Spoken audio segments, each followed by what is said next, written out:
Warning, the Renegade Recruiter is not for the soft, timid, or faint-hearted. If you need permission or seek approval from your mother, spouse, mates in the pub, or anyone else for that matter, this really isn't for you. If any of what you've heard puts you off in the slightest, I advise you not to listen any further. You've been warned.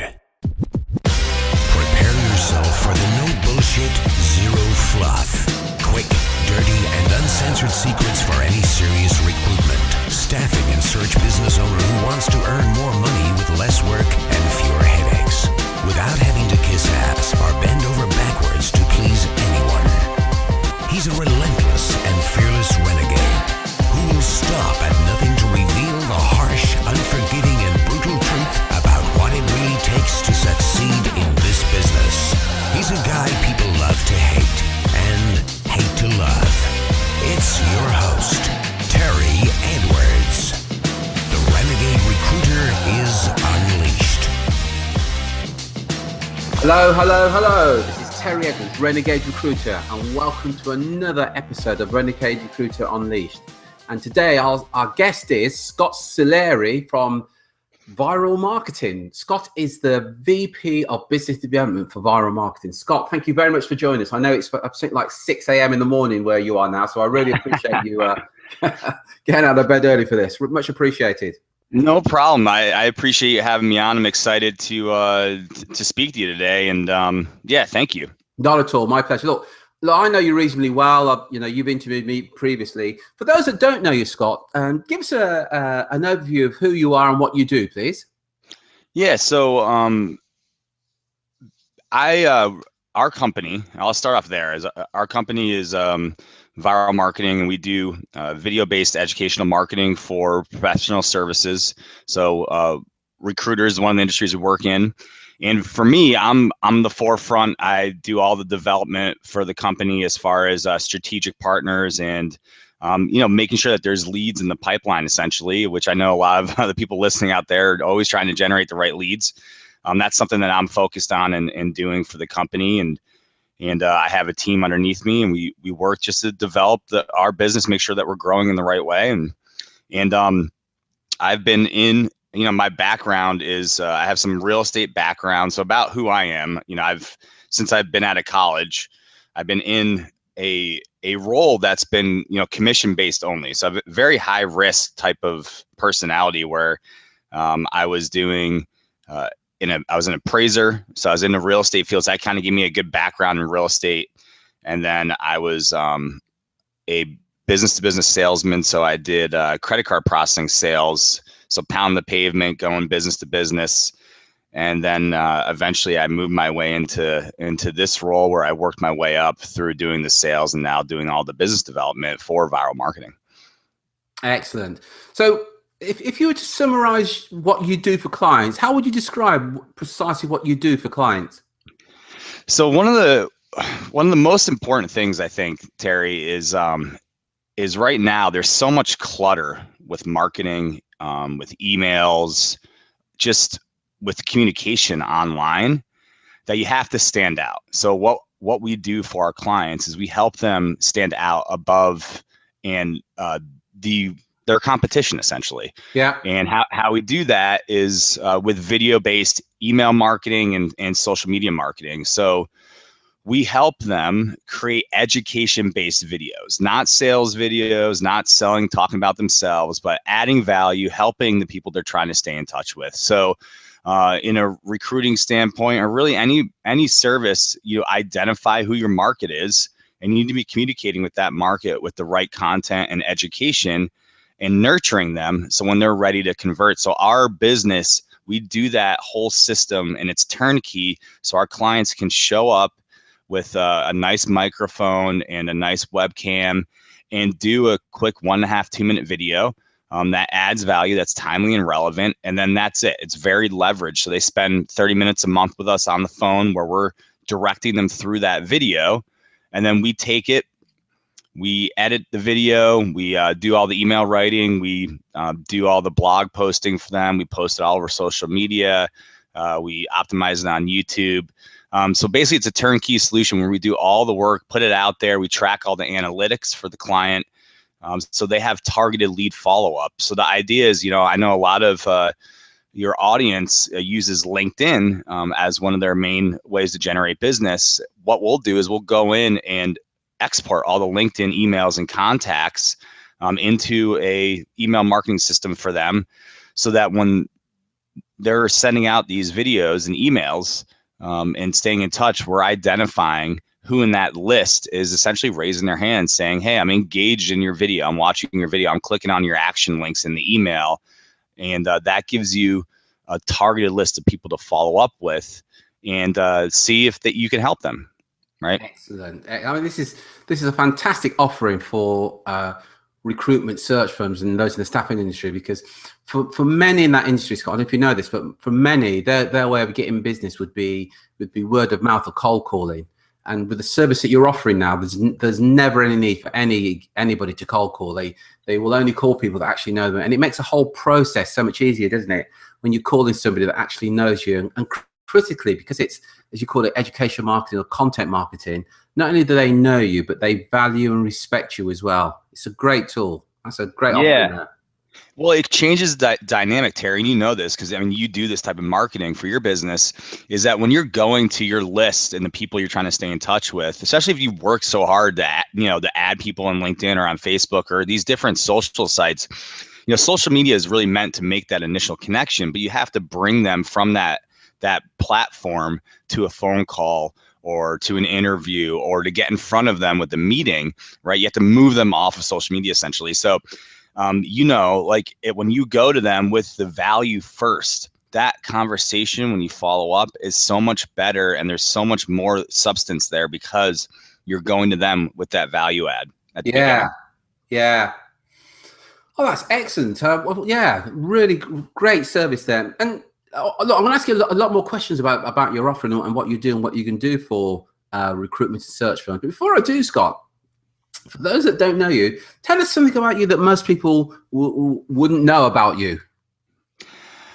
That's a great question. I was thinking about this earlier, and I think something that most people don't know about me. I'm gonna go out there on a limb. I literally will sit and I'll be watching TV with my fiance, and if something comes on, like a commercial or something that's very I don't know, like sad, or I'll tear up watching TV. But when it comes to something like really important, I'll stay strong and won't cry. But when it's something like that, I'll just start tearing up while I'm watching TV. So most people don't know that about me. Okay, so you're in touch with your feminine side. Yeah, a little bit. Yeah. I got a soft side. I'm a Cancer. I got a soft side to me. I'm a little sensitive. Excellent. I'm gonna make sure that I'm not too harsh on you today, then, Scott. So I'm gonna break it down in tears with me. But you touched on before about your background, and you worked in the property or real estate. Yeah. And you've had different jobs. But what would you say has been the biggest mistake you've made in your business life, and how do you overcome it? And by the way, Scott, don't tell me about a time when you broke down in tears. Tell me about a business mistake you made and how you overcame it. Yeah, I mean, one of the big business mistakes I made is I had when I was doing my credit card processing, I was pretty much an independent agent. I was still under a company, but I was on my own doing my own thing, right? Very much like a recruiter maybe. And I think the biggest mistake that I made business wise is not working with a mentor directly to make sure that I was accountable to my daily tasks and accountable to really building my own business, because it was my first time being out on my own. I didn't understand the responsibility that I had to make sure that I was focused on myself and growth, and not just going through the motions of the job and working the leads that I was getting.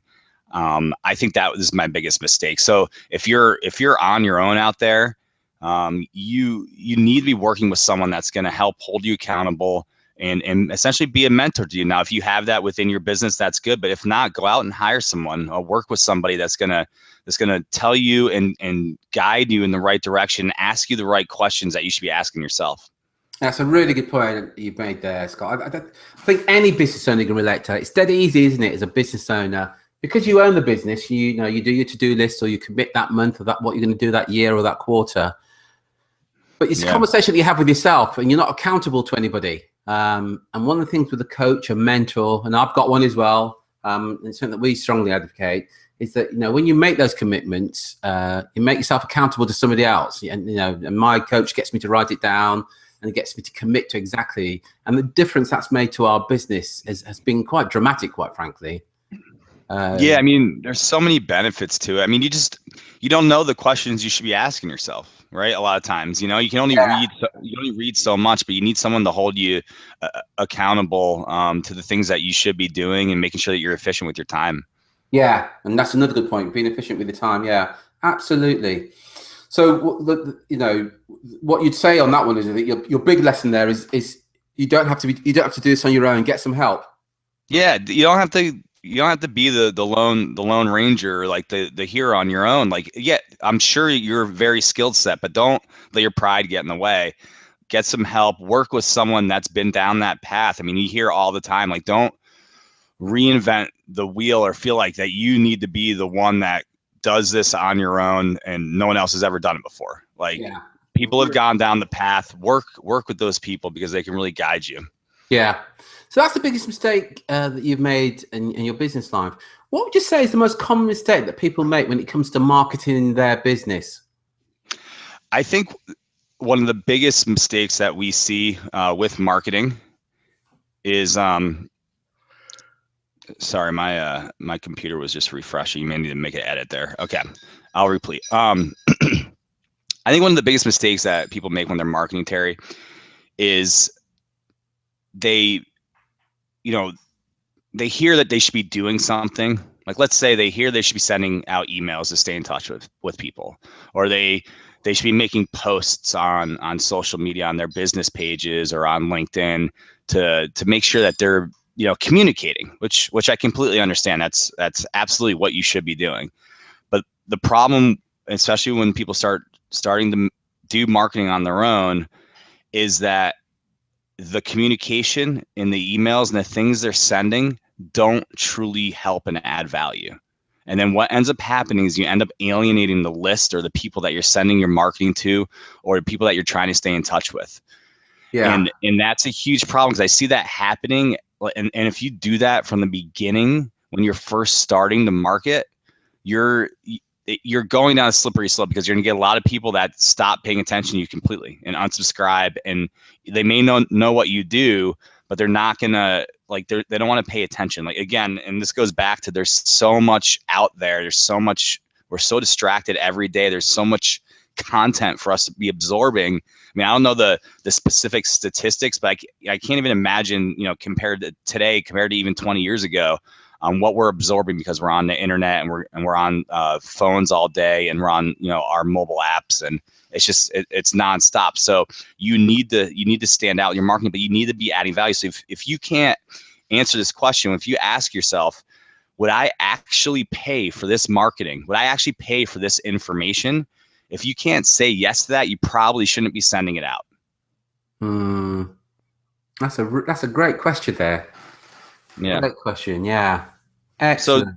So, you know, for those of you that are starting off to do marketing, is, you know, either take your time and really, you know, put something out there that's timely and relevant. You know, we focus on video. It doesn't necessarily need to be video, but it needs to be timely and relevant and custom. You need to put it together, essentially, or hire a company that you feel like is going to put really good content for you and what you want to be doing. And then you need to understand message to market. You need to understand what your market needs are, and make sure that you're creating a message that fulfills those needs. Yeah. Yeah. And on from there, I think it's good, well worth bringing up at this point. Yeah. Not every piece of marketing that we do works. We, you know, you and I know that. Right. And how do you cope with failure when a particular aspect of marketing, let's say, doesn't work? Yeah. So when it doesn't work, you know, I would say the biggest thing is you have to step back, and it's funny that you ask this, is you have to step back and think about what your message is. I think that's the biggest thing. When, you have the market, you have the contacts, you have the people that you need to be staying in touch with, whether it's on social media or in an email list. You have to think about your message, and then you have to think about how custom is it, how creative is it, is it timely, is it relevant, is it adding value. You have to start thinking about all those things, and then also is like, is this something that everyone else is talking about? You need to be trying to stand out. And then I think one of the biggest things that people get away from is with your marketing, it needs to be personable. People want to connect, especially in this day and age. Like, we don't even know our neighbors that well anymore, but we know people online, right? So you need to think of it like that. You need to think about, you need to connect like personally and be vulnerable and be yourself in your marketing, so people can relate to that and connect with that and feel that emotion. Yeah.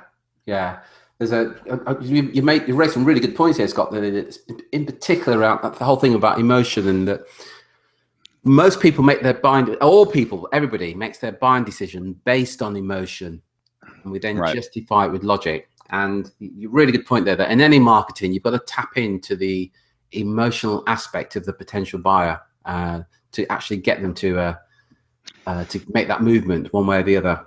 Really good point. And I think as well, Terry, is that if you ask for the business too quick, that could be a big mistake too, that you want to try to avoid. With the marketing that we do, it's very nurtured based and long-term based. So you got to remember that these people in your system that you're marketing to, they're all potential buyers and can convert if you approach them the right way. And it's a long-term play. The people that are interested right away are going to come forward. Everyone else is in the pipeline for down the road. And so your call to actions with your marketing can't be, buy now necessarily on your first type of email, or when you're first marketing them. You need to be moving them through a funnel, and we can go way into details on funnels, but you need to be moving them through in steps to getting them to a buy situation where they're really, really educated and informed. Because people, when they make a purchase these days, there's so much content that they can identify online and research that they want to pretty much get themselves like 90% there on their own. And your job is to take them that last 10% essentially by having them on a webinar or getting them on a phone call or whatever the completion is to your sale. But you need to be educating them along the way to get them there. Yeah, and what I'd add to that is that when you get this right, then the actual sales process, it's a lovely sales process, isn't it? In fact, what you'll get, I'm sure you've experienced this, Scott, where the client wants to buy from you more than you want to sell to them, because you've nurtured them along the way, and they're kind of reaching out to buy from you rather than you reaching out to sell to them. It's a really good example. And one of our challenges we find with in the recruitment industry, so some of our clients will offer like a free ebook, such as, 7 questions to ask a recruiter before you engage them or whatever. And as soon as their potential client requests the ebook, they jump on them on the phone, trying to sell to them. And we have this thing, we've done emails on this, but we always ask this, in fact, Scott, I'm going to ask you the question, but don't answer it, but just think about it. The question is this, Scott: would you do it on the first date? Now, I'm referring to, would you get married on the first date, Scott? I don't know what you were thinking, but I'm referring to, would you get married on the first date? And what I mean by that, if you go out on a date and you meet this, fantastic person, you think they're absolutely fantastic. If you then ask to marry them on the first date, they're going to be thinking, are you crazy? Well, let's go for another meal. Let's get to know each other. Let's meet the families and so on. And it's exactly the same with education and content marketing. You don't do it on the first date. You nurture the relationship by giving real value. It's a really good point you've made there. Yeah, absolutely. It's a courtship. Yes, absolutely. That's a big, it's a courtship. Yeah. It really is. You're right. I love what you said there, because most of the business that comes into us, for our companies as well, is, it's warm lead follow-up. So, people are coming to us interested, and then we get on the phone with them and we educate them a little more, and then eventually they're ready to get on a consultation. And so they know when they're getting on a phone consultation, that, like, 90% of them are going to be closing because they're not getting on the consultation unless they're really interested. So the sales process, like you said, is so much simpler at that point because we're really prepping them. Like there was someone I talked to the other day that was in our database for 4 years, and like, sure, maybe they were ready 4 years ago, but like they really weren't, right? And that's great. So it's like that goes back to like, are you actively building your connections as well to continue to build and have enough people in that pipeline so you can essentially wait that long to convert business, because it does really help the whole process. Yeah, absolutely. And there's been so many books written on this subject, Scott. Out of interest, are there any books that you would recommend for business leaders to be reading that have really influenced you? Yeah, so I think there's a couple books. One is Scaling Up by Vern Harnish. That was a huge book for our company, and a lot of the business models from that book that we utilize in our business strategy and how we kind of build our business. I think that's just on how to scale up your staffing, especially if you're growing a bigger company. Now, if you're an independent recruiter and it's just you and an assistant, or you're smaller, obviously that book isn't necessarily going to benefit you because it's more meant for a company that's growing and adding a ton of staff. But that's a great book. I think another one of my favorite books is How to Win Friends and Influence People. So if you haven't read that, I mean, Dale Carnegie, that's just, I actually read that every morning. I spend about 10, 15 minutes reading. I just pick it up randomly, and it just refreshes my mind on how to approach relationships every day. And I think that's just a great book. And then the third one is more of a sales book called Predictable Revenue by Aaron Ross. And Predictable Revenue, I think, is a great book for how you build your sales team as you grow and specify roles. And who should be doing what, and how that can work most effectively in your business. You're listening to the Renegade Recruiter Unleashed podcast. For show notes, additional resources, and podcast updates, head over to www.therenegaderecruiter.com. Excellent. So there's 3 great books there. And How to Win Friends and Influence People. Wow, that book must be, 50, 60 years old now? If not more, actually, think about it. It might be 70 years old. But it's a classic, isn't it? It really is. And it's just the points that he makes in the book are just so foundational on how to approach relationships, especially when you're, every person is a salesperson. It's just whether or not you're good at it, and whether you approach the situation that you're in, because you're always trying to sell yourself in some way to get something done, essentially, right? Yeah. Whether you're in a service business or whether you're actually in a sales business. So I think it's just having those fundamentals on how to communicate with people. It's something that I think the younger generations are missing potentially a little bit, and is huge to work on. And when I talk to we do internships here and there. When I talk to younger college kids, people coming out, they ask me what the number one thing is that they can be doing. I tell them they need to learn how to communicate. They need to learn how to talk on the phone. You need to learn how to talk to someone in person, because just sending texts and doing things through social, if you can't get on the phone with someone and have a thoughtful conversation with them, you need to learn how to do that and communicate in this day and age, because there's just so much distraction with the social. And if you have grown up with it and don't know how to communicate with other people, you're going to be behind in this day and age. Yeah. Good point. So they're the books that you've recommended. And what about people who've been the biggest influences on your business journey, Scott? The biggest influencer actually is my partner and the CEO of Viral Marketing. When I mentioned earlier about how one of my biggest mistakes and what led to me failing in the previous career that I was in, and I wouldn't even say failing, but it was a huge learning lesson for me, was not having a mentor. When I came in to work with viral marketing, when it was a small company, the CEO, Frank, was really a mentor to me. And he's younger than me, which is, but he just is he was so well read. I had never seen anyone read as many books as he has. And he he went to college, with self-taught on everything. And he really guided me, and it's helped obviously grow our business to what it is today. But, he saw in me that I had the skill set, but I just didn't have necessarily the right path. And he's been a huge mentor to me. And it goes back to saying, Terry, about having a coach, and I think between that and then just my focus on pure education. And then one of the other things too is I listen and read a ton of, Tony Robbins.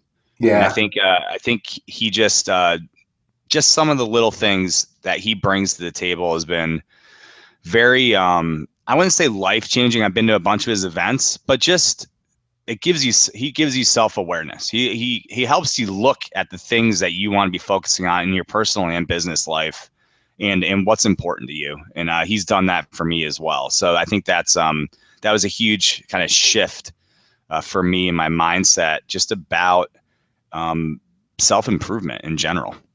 Yeah, I must confess, I'm a massive fan of Anthony Robbins as well. So I totally get that. Totally get that. And I walked on fire, Terry. Yeah, and, you and me both then. Yeah. Yeah. And I didn't burn my feet, so I think Out of interest, how long ago was that? That was back in March of this year. I did Unleash the Power Within, and then the year before I did the Business Mastery, which the Business Mastery is fantastic as well. Yeah. Both great events. Yeah, likewise. I've done them both 2 or 3 times now, actually. Yeah, I'm a big fan. And if I had my way, I'd make it compulsory for everybody to do it. But hey, I'm biased. Yeah. You just, until you go, you don't really know. You don't understand. Yeah. You don't understand the energy and the love that is in a room. Like you've never felt anything like that unless you go to an event. Absolutely. Yeah. So he's really big over here in the UK as well. Yeah, very big.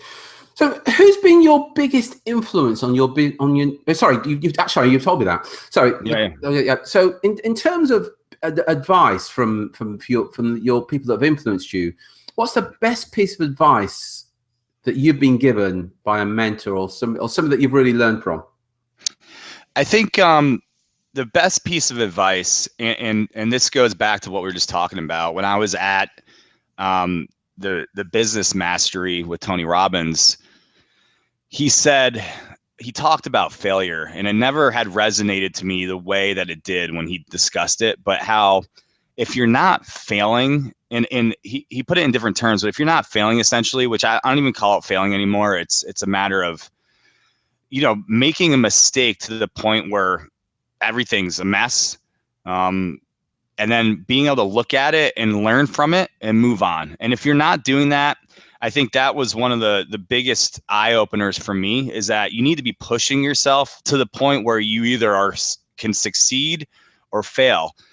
But when I look at situations now, and this is another thing that I was talked to by a business colleague of mine. He said, when I look at situations and they make me uncomfortable, that's when I know I need to do it. I think that was one of the biggest pieces of advice, Terry, that I've ever gotten, because it opened my eyes to say, yeah, this situation is going to make me uncomfortable because I haven't done this part of business before, or I haven't spoke in front of 500 people before. It makes me really uncomfortable. I need to do that, right? I need to do that because it's going to better myself and it's going to better our business. Or I need to go do this thing because it makes me really uncomfortable. So I think that was a huge eye opener for me, for you breaking through ceilings that you haven't broken before. Right. Mm-hmm. And Tony talks about, he draws this circle, right, of the different ceilings that you live in this comfortable space. And then you get to a point where you have to get out of that space because you've flatlined, essentially, you've plateaued. And then the only way to do that is you got to break through another ceiling, and you get uncomfortable. Once you break through, and it keeps happening over and over and over again. Yeah, Yeah, yeah. Excellent, excellent.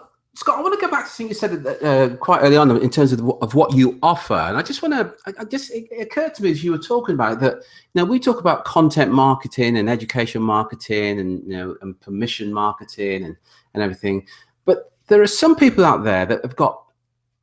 As a listening to this, they have absolutely no idea what you mean by that. And as you said, I mean, I do it every day of the week. It's what we do for a living. It's what we get our clients to do. But Right. what I know is that when I talk to potential clients about some of the things they're going to be doing, often they say, well, I had no idea. It kind of makes sense, but I had no idea that you could do this. I just wondered, I'm going to put you on the spot here, Scott. How would you, if you're meeting a potential client, how would you explain what they do, what they have to do, and how they can go about it, etc.?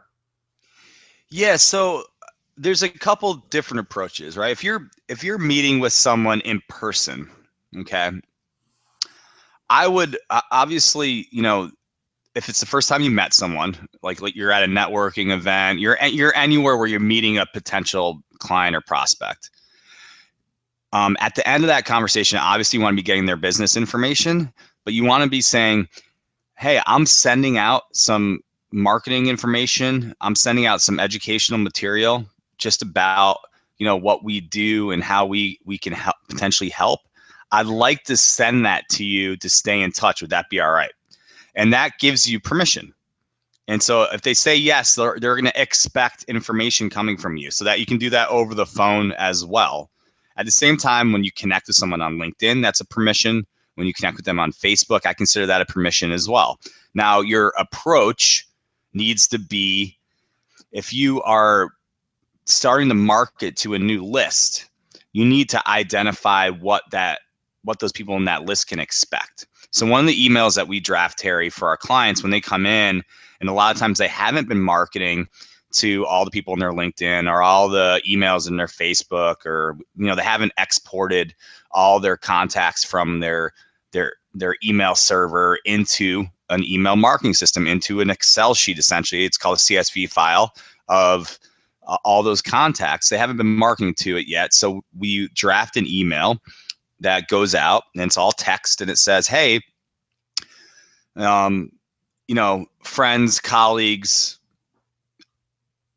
I wanted to let you know what we're going to be doing is sending out some educational videos to stay in touch with you, to keep you informed about what's happening in the community, what's happening in business, and things that you should be paying attention to. Now, obviously, that content will be tailored a little bit depending on what professional service business you're in.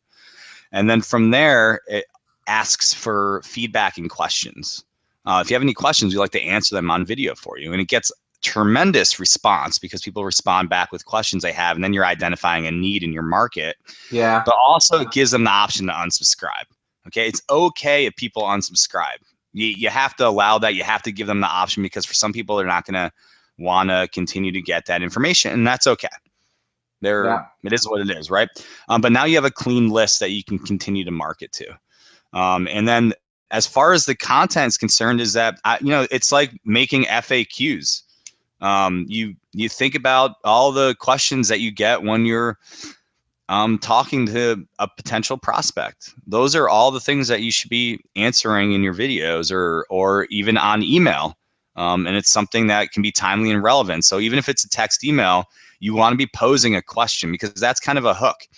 Is you pose a question at the beginning of your content, and then that's going to be answered. So when we send emails, we think with email is it's kind of like bait. That's how you have to think about it. Is if you're sending out, for instance, Terry, if you're sending out a newsletter and it has 50 different things in it, there's so much content and it's all right there that you're not really identifying what your prospects engaged in necessarily, because there's so much to choose from. Yeah. So when we send emails, we like them to be pretty simple, not a ton of text, but that pushes them where they can find more information. And that way you give them a few options of something to click on, and you identify the ones that are interested and engaged. The other 90% of your database isn't right now, which is okay. They will be at some point, but then you've just identified the 10% that is, so you have people that you can target and follow up with. Yeah, yeah. And for if what I'm going to do is sort of give an example, sort of examples that recruiters and search firms are doing right now. So a recruitment and search firm would send out an email to the list saying something like, 7 top tips for attracting high performing executives. Click here and get a video series of the 7 top tips for attracting high performing executives, as an example. And then, like you said, most people aren't interested. And if they send that out to 2,000, they might get, a 2 or 3, 4%, 5% response. Right. Well, look, let's be pessimistic and say they only get a 2% response. That's still 40 people that then clearly have got some interest in how to attract top performing executives. Now, those people that respond, have some interest. They're the people that you want to be talking to. And then what our clients do, they would send out a series of 1-2 minute videos just giving top tips. Now, one of the benefits that our clients find from doing that is sending out that video, that 1 minute video. It helps the search person get or form that relationship then with the decision maker in that organization. And what they would do is they would send out regular videos over a month, 6 weeks or so. And then what we find is, and we do exactly the same, by the way, when you call the decision maker and you say, hi, as I do, I go, hi, it's Terry here from Drew Coaching. The client goes, oh, hi, Terry. Although you've never met them, the power of the video, the power of the emails, they kind of treat you like a long-lost friend. And we say, look, use this technique and your clients will treat you like a welcome guest. The alternative is to cold call and be a pest. And there's an enormous difference between the two, and all this marketing that you show people, Scott, will get clients to welcome you as a guest. Yeah, absolutely. You're 100% right. It's one of the terms that my CEO Frank uses all the time. Be a welcomed guest, not a pest. And you're absolutely right. And one of the things too I like to say is, if you have those 40 contacts that are engaged, send them a personal email if you have time. Send them even a one-off video. If it ends up only being 10 people, make a short 30-second introduction video of yourself as well, just saying hello and that you're here to help them in whatever that process is. And you're, like you said, when you follow up, they already know you. They feel like they know you. They feel like they're connected with you. We have clients all the time saying even they get recognized in their neighborhood, just walking around or being at the grocery store. People will come up to them and say, "Hey, thanks for your video. I appreciate it." Yeah. Because you're doing something to actually help and add value, and people are paying attention. Yeah, I do a lot of speaking at a lot of recruitment and search events, and I go vouch for that, where people come up to me and they go, oh, hi, Terry, and they will literally talk to me like a friend. I think, I have never met you before. And I often say, look, I'm sorry, but I can't remember where we've met. And then they go, gee, I've just realized I have never met you, Terry. It's just that I get your emails, I get your videos. I feel like I know you. And it's the strangest thing, but so true. And, and look, you should listen to this and you think, well, in my market, it's different, it won't work for me. I'd say to you, look, reach out to Scott and just test this stuff, because just by testing it, you're going to kind of see the results straight away. And you've got nothing to lose, but everything to gain by just, get a sample list and just testing the kind of results that you can get. Scott, where can people kind of reach out to you if they want to find out more about you and your services? Absolutely. So my email is pretty simple. It's just Scott@getviral, and that's GETVY as in yellow, RAL.com. And then our website's getviral.com, and there's a link at the top called the Database Reset, which is really it's a great little read about why you should be marketing to all the contacts that you have, and a lot of the stuff that we went over today. So click on that and you can get a ton more information. At the same time, if they want to reach out to me directly, I'd be more than happy to put some free marketing together just so they can get a little taste of what we're doing, to maybe we'll put together one piece for them that they can maybe send out to their list. So if they contact me directly, I'll be happy to do that for them. Oh, fantastic. And can they reach out to you on LinkedIn? Yeah, so LinkedIn is, it's just my name, Scott Sillari. And I think if you put that in, there's not a lot of other people, but VP of Business Development, Viral Marketing. I don't know. Is there I'll send you a specific link as well, Terry, that Okay. you can. Yeah, that's fantastic, Scott. Could you just spell your first name and your second name, please? Please, people, so they can find you on LinkedIn. Absolutely. Sillari. That's Sillari, by the way, not Scott. So yeah, thank you. Scott Sillari. Yeah, exactly. Yeah. And then the other thing I was going to say is, Terry, I really appreciate you having me on, and for those out there that feel like this is overwhelming, Terry, that's the whole idea with our business is a lot of this stuff you shouldn't be doing on your own. It's not the best use of your time.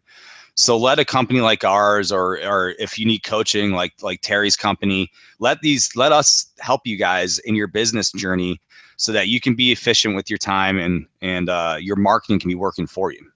Fantastic, Scott. That's really kind of you, and I really appreciate taking time out at now 6:30 or so in the morning, your time, and giving up your time to do this interview and sharing some real value there. Very, very much appreciated. So that's fantastic. Anytime. Thank you very much indeed, Scott. This is Terry Edwards, Renegade Recruiter. Take care, take action, and be relentless.